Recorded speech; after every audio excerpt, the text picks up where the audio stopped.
When we arrived at Jerusalem, the brothers received us warmly. The next day, Paul and the rest of us went to see James, and all the elders were present. Paul greeted them and reported in detail what God had done among the Gentiles through his ministry. When they heard this, they praised God. Then they said to Paul, "You see, brother, how many thousands of Jews have believed, and all of them are zealous for the law.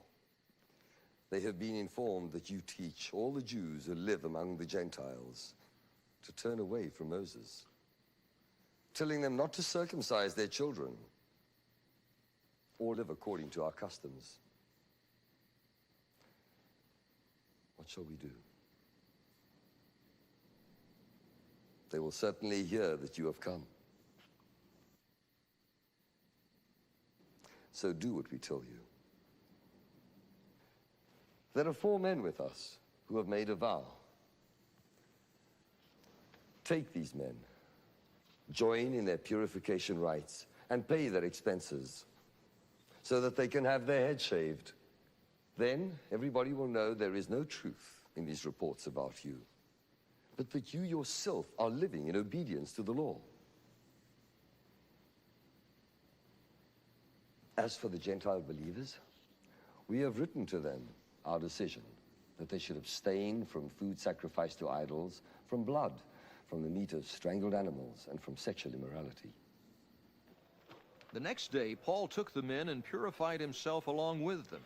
Then he went to the temple to give notice of the date when the days of purification would end, and the offering would be made for each of them.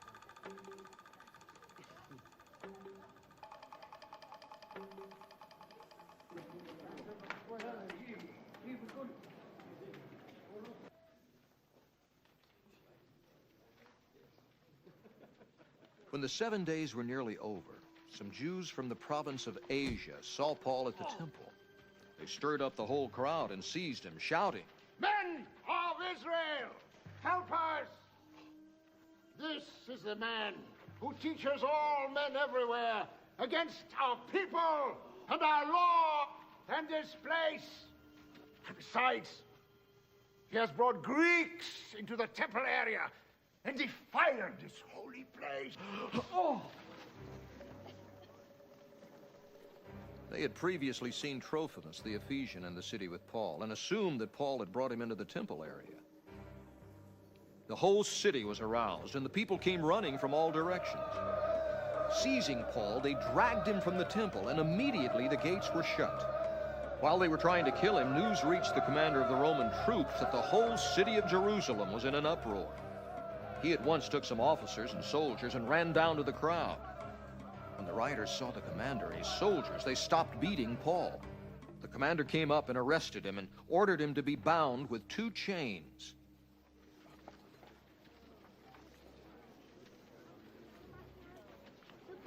Then he asked who he was and what he had done. Some in the crowd shouted one thing and some another, and since the commander could not get at the truth because of the uproar, he ordered that Paul be taken into the barracks.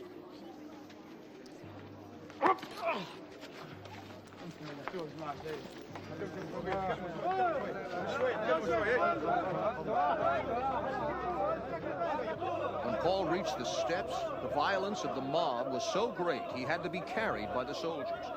The crowd that followed kept shouting, "Away with him!" As the soldiers were about to take Paul into the barracks, he asked the commander, "May I say something to you?" "Do you speak Greek?" he replied. "Aren't you the Egyptian who started a revolt and led 4,000 terrorists out into the desert some time ago?" Paul answered, "I am a Jew from Tarsus in Cilicia, a citizen of no ordinary city. Please let me speak to the people." Having received the commander's permission, Paul stood on the steps and motioned to the crowd. When they were all silent, he said to them in Aramaic, "Brothers and fathers, listen now to my defense." When they heard him speak to them in Aramaic, they became very quiet. Then Paul said, "I am a Jew born in Tarsus of Cilicia, but brought up in this city. Under Gamaliel, I was thoroughly trained in the law of our fathers and was just as zealous for God as any of you are today. I persecuted the followers of this way to their death, arresting both men and women and throwing them into prison, as also the high priest and all the council can testify. I even obtained letters from them to their brothers in Damascus, and went there to bring these people as prisoners to Jerusalem to be punished. About noon, as I came near Damascus, suddenly a bright light from heaven flashed around me. I fell to the ground and heard a voice say to me, "Saul, Saul, why do you persecute me?" "Who are you, Lord?" I asked. "I am Jesus of Nazareth, whom you are persecuting," he replied. My companions saw the light, but they did not understand the voice of him who was speaking to me. "What shall I do, Lord?" I asked. "Get up," the Lord said, "and go into Damascus. There you will be told all that you have been assigned to do." My companions led me by the hand into Damascus because the brilliance of the light had blinded me. A man named Ananias came to see me. He was a devout observer of the law and highly respected by all the Jews living there. He stood beside me and said, "Brother Saul, receive your sight." And at that very moment, I was able to see him. Then he said, "The God of our fathers has chosen you to know his will and to see the righteous one and to hear words from his mouth. You will be his witness to all men of what you have seen and heard. And now, what are you waiting for? Get up, be baptized, and wash your sins away, calling on his name." When I returned to Jerusalem and was praying at the temple, I fell into a trance and saw the Lord speaking. "Quick," he said to me, "leave Jerusalem immediately, because they will not accept your testimony about me." "Lord," I replied, "these men know that I went from one synagogue to another to imprison and beat those who believe in you. And when the blood of your martyr Stephen was shed, I stood there, giving my approval and guarding the clothes of those who were killing him." Then the Lord said to me, "Go. I will send you far away to the Gentiles." The crowd listened to Paul until he said this. Then they raised their voices and shouted. "Rid the earth of him! He is not fit to live!" As they were shouting and throwing off their cloaks and flinging dust into the air, the commander ordered Paul to be taken into the barracks. He directed that he be flogged and questioned in order to find out why the people were shouting at him like this.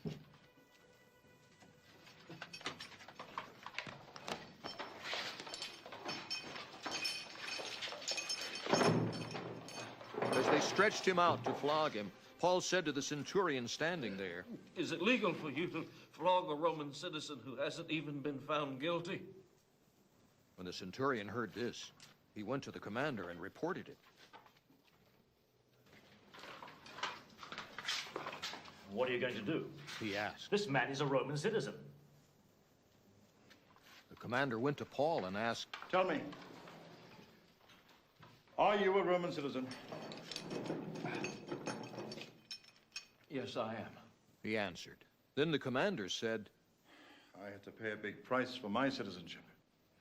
But I was born a citizen. Paul replied.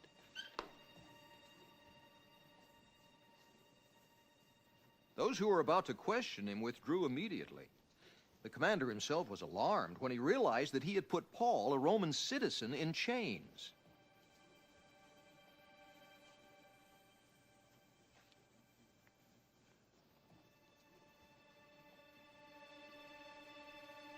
The next day, since the commander wanted to find out exactly why Paul was being accused by the Jews, he released him and ordered the chief priests and all the Sanhedrin to assemble.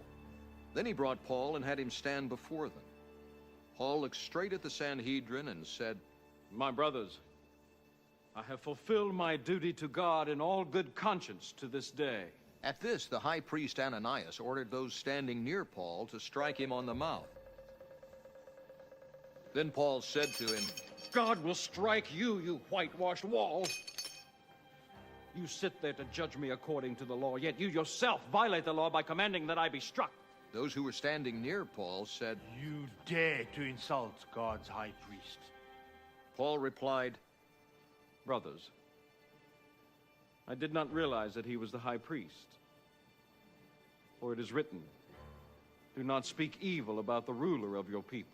Then Paul, knowing that some of them were Sadducees and the others Pharisees, called out in the Sanhedrin, My brothers, I am a Pharisee, the son of a Pharisee. I stand on trial because of my hope in the resurrection of the dead. When he had said this, a dispute broke out between the Pharisees and the Sadducees, and the assembly was divided. The Sadducees say that there is no resurrection, and that there are neither angels nor spirits, but the Pharisees acknowledge them all. There was a great uproar, and some of the teachers of the law who were Pharisees stood up and argued vigorously. We find nothing wrong with this man. They said, What if a spirit or an angel has spoken to him? The dispute became so violent that the commander was afraid Paul would be torn to pieces by them. He ordered the troops to go down and take him away from them by force and bring him into the barracks.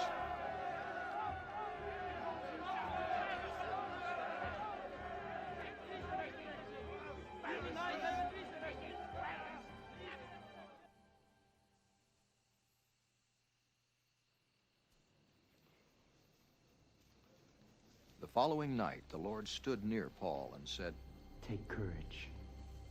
As you have testified about me in Jerusalem, so you must also testify in Rome. The next morning, the Jews formed a conspiracy and bound themselves with an oath not to eat or drink until they had killed Paul. More than 40 men were involved in this plot. They went to the chief priests and elders and said, We have taken a solemn oath not to eat anything until we have killed Paul. Now then, you and the Sanhedrin petition the commander to bring him before you on the pretext of wanting more accurate information about his case. We are ready to kill him before he gets here. But when the son of Paul's sister heard of this plot, he went into the barracks and told Paul. Then Paul called one of the centurions and said, Take this young man to the commander. He has something to tell him. So he took him to the commander. The centurion said, Paul, the prisoner sent for me and asked me to bring this young man to you because he has something to tell you. The commander took the young man by the hand and drew him aside and asked, What is it you want to tell me? He said, The Jews have agreed to ask you to bring Paul before the Sanhedrin tomorrow, on the pretext of wanting more accurate information about him. Don't give in to them, because more than 40 of them are waiting in ambush for him. They have taken an oath not to eat or drink until they've killed him. They are ready now, waiting for your consent to their request. The commander dismissed the young man and cautioned him, Don't tell anyone that you've reported this to me. Then he called 2 of his centurions and ordered them, Get ready a detachment of 200 soldiers, 70 horsemen, and 200 spearmen. to go to Caesarea at 9 tonight. Provide mounts for Paul so that he may be taken safely to Governor Felix. He wrote a letter as follows.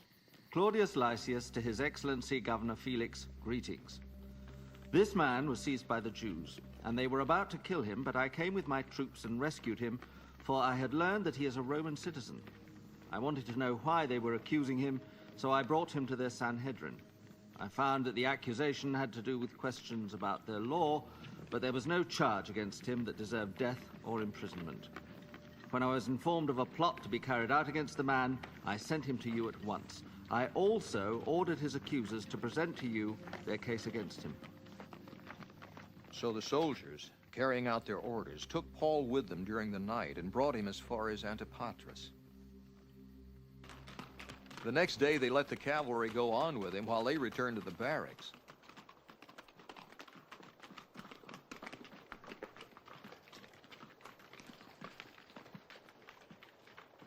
When the cavalry arrived in Caesarea, they delivered the letter to the governor and handed Paul over to him.